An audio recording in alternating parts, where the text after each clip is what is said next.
পানির নিচে নামলে প্রথমেই পানির যে প্রেশারটা সর্বপ্রথমই টের পাওয়া যায় আপনার কানে প্রেশার হলে তখন আস্তে আস্তে আপনার এই এয়ার ইকুলাইজ করে আস্তে আস্তে আস্তে আস্তে আস্তে আস্তে আপনি নিচে যাবেন, যতটুকু প্রয়োজন, যতটুকু নিচে আপনার কাজের জায়গা সেখানে আপনার স্বাচ্ছন্দ্যে কাজ করে আবার আস্তে আস্তে আস্তে আস্তে আপনি চলে আসছেন।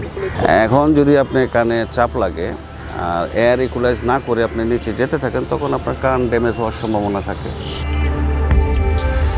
প্রথম যেদিন আমি ছবি তুললাম ক্যামেরা দিয়ে, মনের আনন্দে অনেক ছবি তুলেছি, কিন্তু সন্ধ্যায় যখন আমি ল্যাপটপে এগুলি ডাউনলোড করলাম তখন আমার প্রায় কান্না চলে আসে যে আমি সারাদিন এগুলি কী তুলেছি, কোনো ছবি ভালো হয় না এবং দেখার মতো হয় না। মানে আসলে পানির নিচে যে আমি ছবি তুলবো, যে ওখানে যাওয়ার আগে সত্যিকার অর্থেই অনেক কিছু জেনে তারপরে যাওয়াটা উচিত।